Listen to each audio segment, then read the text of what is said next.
So, how was your week? My week was pretty excellent. How was your sleep Yeah. schedule? For the most part, pretty good. Uh, Woke up an hour early a couple of days, but otherwise, like, stuck it out. How about you? Having any congestion just really puts a hamper on my sleep schedule. Kids too, right? Yeah, kids too. Yeah.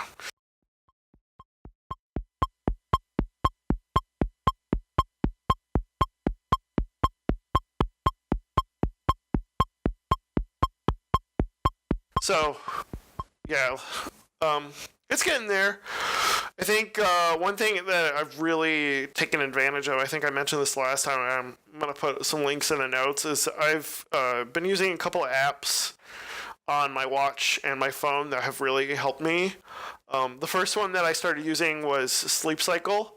And you had mentioned how, I think you were talking about your alarm and how your alarm is, it goes louder and louder, right? It's not like just an immediate noise.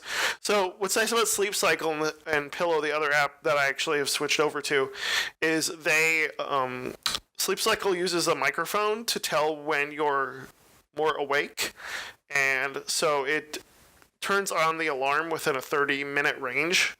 So let's say you set your alarm at 7 a.m. It will wake you up sometime between 6:30 and 7 a.m. Depending on what it detects in your sleep cycle, which I really like. And then there's a lot of statistics it'll show you. Recently, I've actually moved to another app called Pillow, which I really like, and that has gotten me to using my watch at night, which means I gotta make sure I get it charged before I go to bed.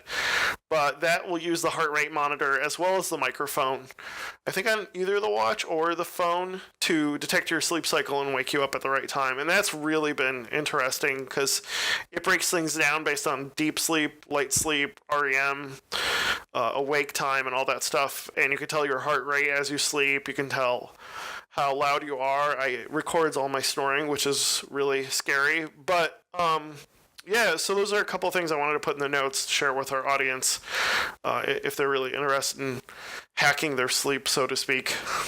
Have you had any experience with sleep apps? No, I've just used the bedtime app on my phone, and it just has the volume steadily increase when I want to wake up. But for the most part, it's me just brute forcing. Alarm goes off, I jump out of bed and just start my day. So I've switched over to Pillow because I use the Apple Watch. I like Pillow more because it breaks things down more and it uses the heart rate monitor on the watch. I don't think it's required to have the watch. You can use it with just the phone and just use the sound recording to do sleep cycle stuff. But yeah, those are two apps I wanted to recommend, just following up on our discussion last time on sleeping. All right. Yeah, I'd like to try out that sleep cycle myself too. I'd like to. Can you change how much time before or after your normal alarm time it'll wake you up? Yep, I think you can break it down. I don't know, maybe it's 15 minutes to an hour, and you break it. It's in breaks of 15 minutes each. But yeah, sometimes if I'm really crazy, I might put a 60-minute range, and you know, put it for later in the day, later in the morning. So there's a lot you can do. Okay. Yeah, I don't know why. Sometimes I wake up about an hour before my alarm goes off, and I'm kind of curious to know if it would pick that kind of thing up. Yeah, exactly.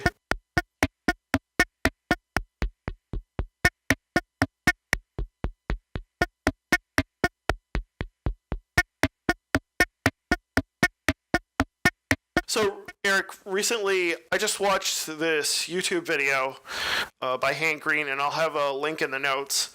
But in this video, he was talking about his rule for productivity, and his rule being the what he calls like the 80% rule. I think I shared this with you this week, and I was wondering what your thoughts on that video were. Um, I I really like that rule. One thing I really like about it, though, is the sentiment of the rule. I really like the getting good enough, like doing good enough with whatever you're creating.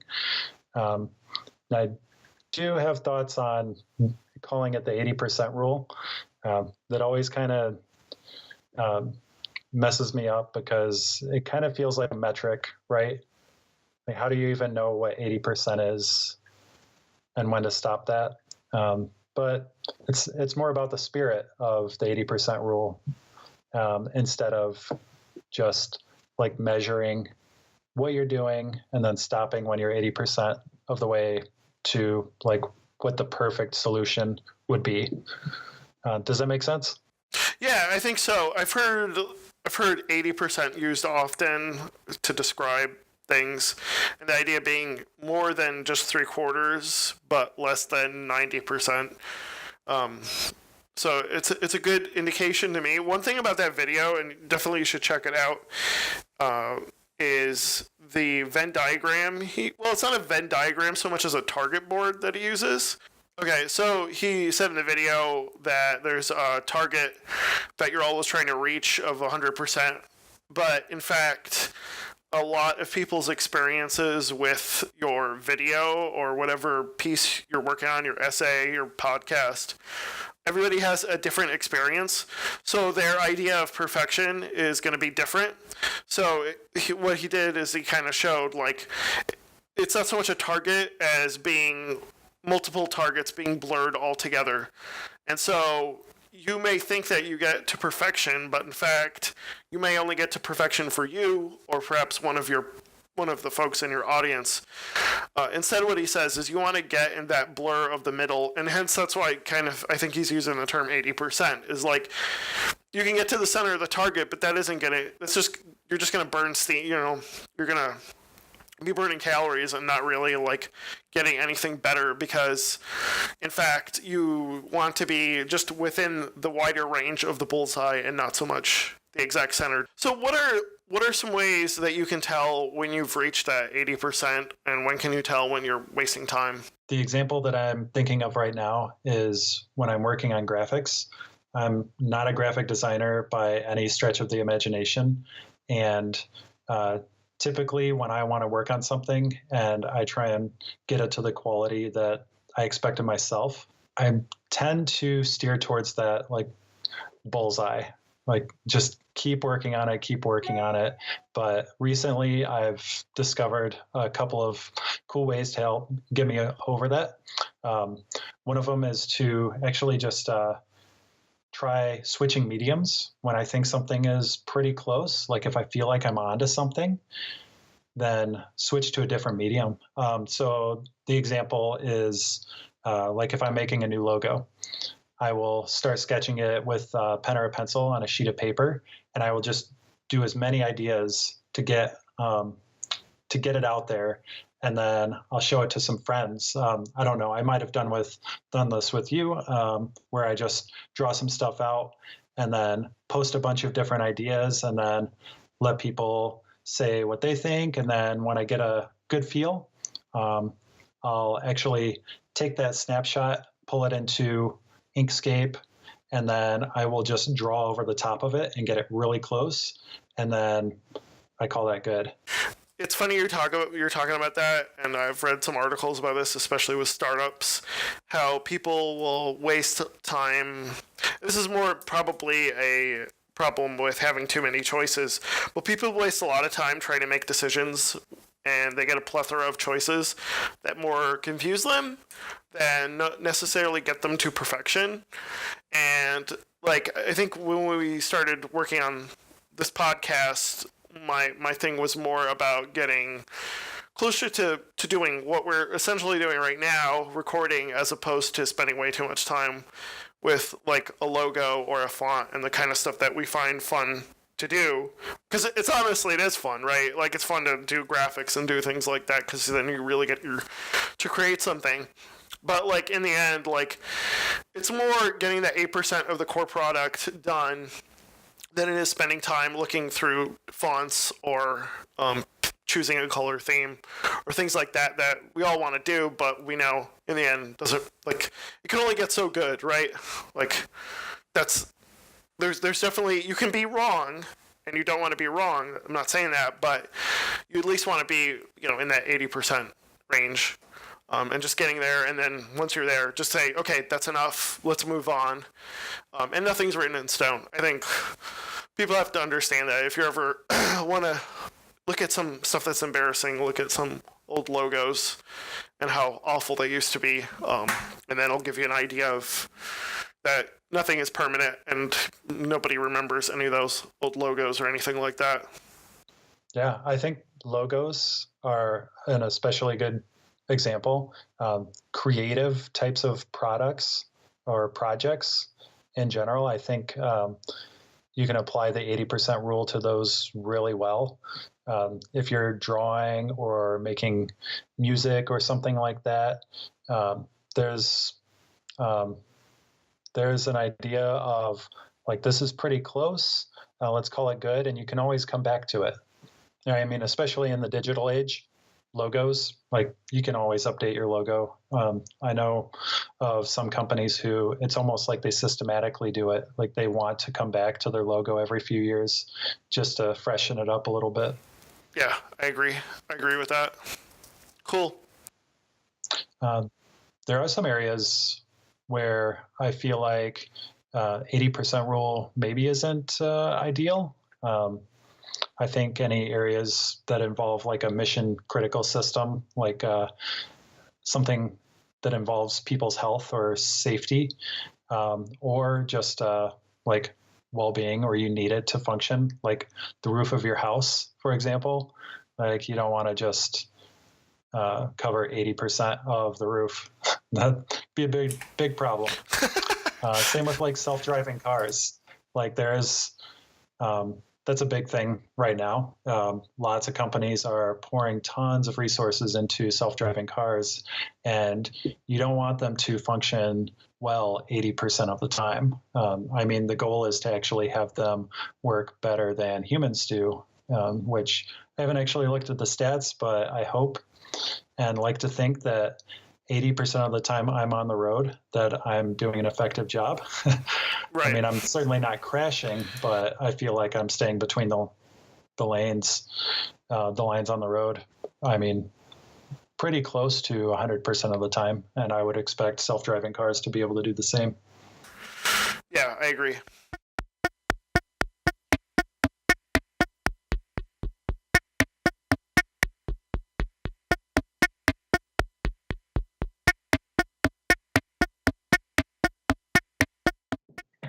So it's December, and the end of the year is coming up pretty quick, especially with holidays and spending time with family, all of that. A lot of people will be thinking about what they're going to be doing differently in 2018. Is that something that you've been putting a lot of thought into already? As far as what I'm going to do new in 2018? Yeah, I'm thinking New Year's resolutions, like the big changes. I mean, the common ones are like weight loss or quitting smoking, things like that. Travel more. I don't know. So I am not a big fan of New Year's resolutions. I think it feels to me very arbitrary to start a New Year resolution or to make change in New Year's. Like, why, if you want to start losing weight, why in the middle of July are you going to say, well, I'll give myself 6 more months, you know, to do whatever I want, and then come January, I'm going to, like, start losing weight. I'm very much like the kind of person who's like, why not start now? Or at least why not start next week? But like to wait a month or to wait a few months to start any sort of habit always seems a bit strange. And it also has the sort of sounding a bit drastic, where I don't think human beings are really good at making big drastic changes. And for me, it's more important to form habit and to schedule those habits within your daily life. So like make a routine out of it. Exactly.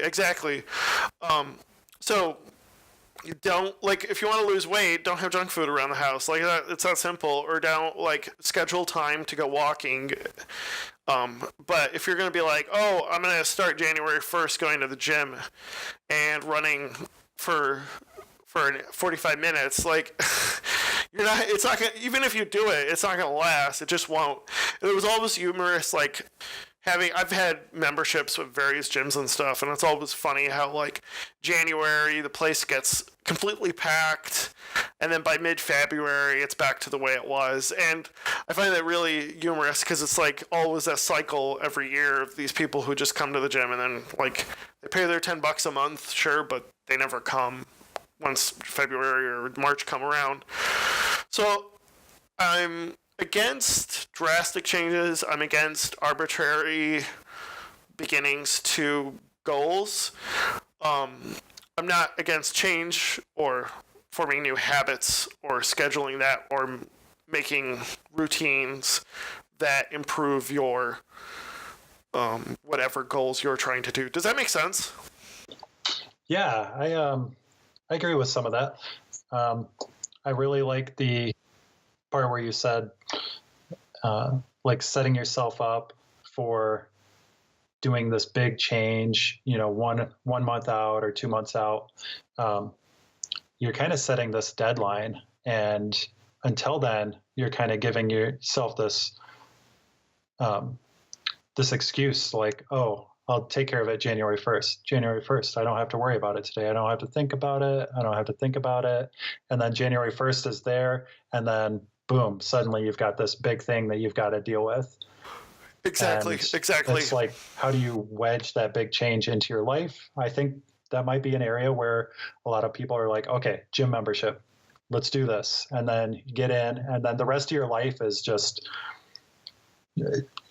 kind of like pushed to the side a little bit to make room for this one thing. And it's hard to keep it going because the rest of your life is all trying to adjust to this change that you're making. And it just doesn't balance out that way if you made smaller changes.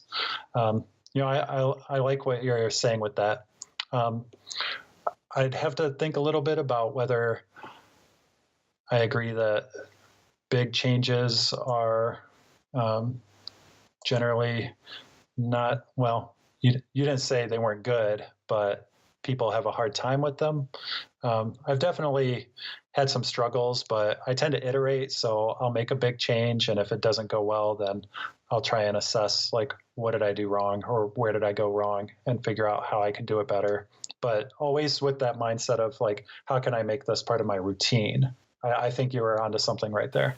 Yeah, I'm not sure, like, big changes I'm necessarily against, but if there's no scaffolding to support that, whether that's routine or habit or environment, like, it's not gonna, it isn't gonna last. It won't. You're not set up that way. But, like, setting goals, I'm not against that. But I think one other thing is, like, especially with losing weight, I don't think you want to set yourself up to necessarily lose a specific set of pounds per se, but more you want to set yourself up to have those habits. So maybe not necessarily looking at the scale. I mean, you definitely want to lose weight. You don't want to gain weight, but you do want to, like, set up a schedule to where you're working out 3 times a week. That should be your goal, not so much necessarily emphasizing the weight loss of a certain number of pounds. And I also think, like, I'm not necessarily against setting goals and reviewing those goals on a periodic basis. I just think, I think a year is not often enough. Like, maybe monthly, maybe every 2 weeks, maybe every quarter. But, like, to do it every year just seems a little bit ridiculous amount of time. Seasons change, life events change, and, I think that there's always a good time to look back and reassess every so often. Yeah, especially with those check-ins. If you do that reassessment more regularly, you can help yourself develop other habits to help you track your goals. So if you're doing daily check-ins on weight, that might at least get you in the habit of observing your weight and then reflecting on what did you do about your diet the previous day to cause your weight to fluctuate just that little bit. But then maybe look at it in aggregate over a week, because, I mean, sometimes the food that we eat, it can just take 3 or 4 days to just get through our system. I mean, we'll hold on to a little bit of water weight and then we'll flush it out. So sometimes you have to pick that sweet spot. And sometimes you have to find more than one way to assess your goals. Yeah, I agree. There is a part of New Year's resolutions that I do like, and it is the hype. And there is this kind of like there's this period of time where you might be able to team up with some other people. I really like those ideas. I like the idea of working with people to add some accountability to your goals. I think that's really helpful in actually achieving your goals. You see this a lot with exercise and fitness now, especially now that so much of that is attached to apps. And like, especially as an Apple Watch owner, I've seen like how much fitness has been tied to like a social network type thing, to where you're tracking your weight or you're tracking your habits along with a group of other people. Yeah, and I definitely see this. I wouldn't call it like a gamification so much as like a spirit like of teamwork to reach a certain goal. Is that kind of what you've seen? Yeah, and people can apply that like accountability in a lot of different ways. Some people are more competitive, so they'll actually challenge each other to see who can reach their target weight or whatever in the fastest amount of time. Some people are just using it for the social aspect because being around people can be energizing. I think the idea there is that you need to know yourself and whoever you're going to be teaming up with well enough to make sure that the way that you're expressing those goals and pursuing them gels with how you can maintain that high level of energy. Yeah, I agree completely. Yeah, and I think it depends on the person, though. It could be a competitive thing. It could be a cooperative thing. But at the same time, it's all about being able to compare yourself with others and see, have some motivation to push yourself forward and keep yourself going. The other thing I like about it, but I'm kind of torn. I think there's this January 1st, having a date where it's just a lot of people know. That New Year's resolution just has a feel. There's a lot of people who get really excited about setting some new goals for themselves at that point in time. The thing that I wish was that January 1st was in the summer. We live in Michigan. It's a very cold, dreary time of the year. It's right after the holidays, so a lot of people are just burnt out by all of the holiday stuff that's going on. So I feel like it's not exactly the best time for setting up big goals like that. I think if there was some other time in the year where there could be like a mid-year's resolution or something like that. It's summer. Everyone gets that extra daylight. There's more energy. There's more time. Like people are just generally a little bit happier because the sun's out more. I feel like something like that. I'm saying I wish there was something like a mid-year's resolution, like June 1st or something like that, where there was all this hype about like a bunch of people getting excited about like this is a new chance for us to actually set some goals. Like let's do it. Let's all get together and find out like let's talk about what we want to do differently and how we want to kind of like transform our lives a little bit and make ourselves better people. I can't help but feel like January being cold, dark, dreary, right after the holidays, it's just not the ideal time to be setting up a lot of new goals.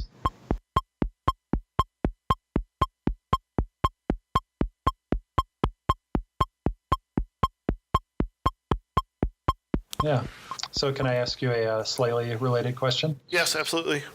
Do you have any biggish goals or any kind of areas for growth that you're currently working on? Yeah, there is actually.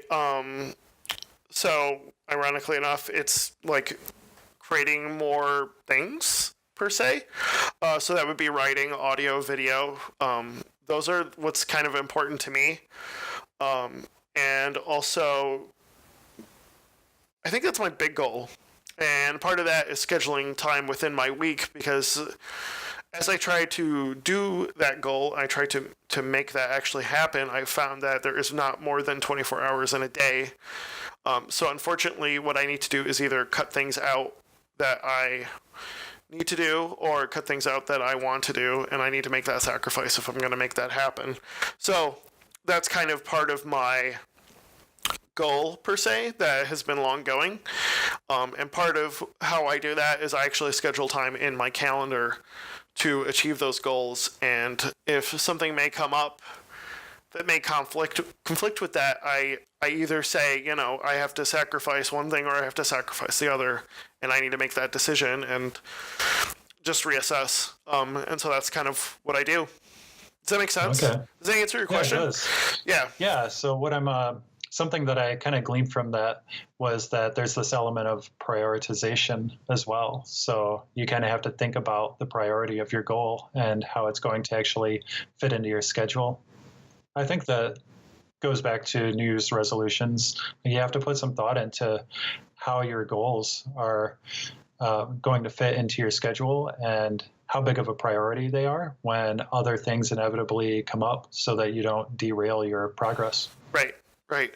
Like, okay, you want to work out more often. When are you going to do it? Well, I'm going to wake up at 5 o'clock in the morning. Are you really going to wake up 5 o'clock in the morning? Or, well, maybe not. Maybe I should do it more during my lunch hour. Okay, you do it during your lunch hour. Now, when you're starving at lunch and you, end up peeing out in a hurry, does that really help your goal? Or is it really hurting what your goal is? What if you have a meeting right after you work out and you're tired and exhausted and you can't think the rest of the afternoon because you've worked out? So, I mean, there's a lot of stuff to kind of think about and assess. And just scheduling something and being able to be agile to what changes may take place, I think, is important. Mm-hmm. Yeah, I agree. What are your goals that you've been trying to do? I've been working on, flexibility. I'm pretty tall. I've never been able to touch my toes for as long as I can remember. And my habits over the last 15 years of sitting at a computer and doing software development have just taken their toll. So I've become more inflexible. So trying to do some, the way I set mine up is right before my meals. I do a little bit of stretching or mobility exercises, which helps with my appetite. And it also... Explain that to me a little bit. How does that help your appetite? I'm starving by the time I'm done with those stretches or exercises. And so at the same time, I'm breathing just hard enough that I can't really just hork down my food really fast. So I have to take my time to prepare my lunch and get my breath down so that I can actually eat my meal. And I don't give myself more time for lunch to do that. It's not like I'm working out for 15 minutes or anything like that. It's just some stretching my legs in every possible way I can imagine, or doing some burpees, or doing some lunges or squats and stuff like that. Main motivation for that goal is actually just keeping up with my daughter. Waited a little bit longer. I'm 36, coming up on 37, and she's 4. I want to be able to keep up with her as best I can when she's a teenager. And so I am a lot more concerned about my health and being able to move around well, in the next 10 years than I have in the last 10 years.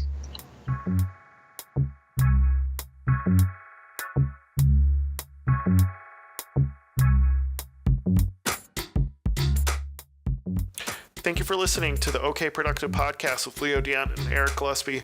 Music provided by Elisha Fitchcook. You can follow us on Twitter at OK Productive, as well as our Facebook page. Be sure to subscribe to OK Productive wherever you listen to podcasts, and we'll catch you soon.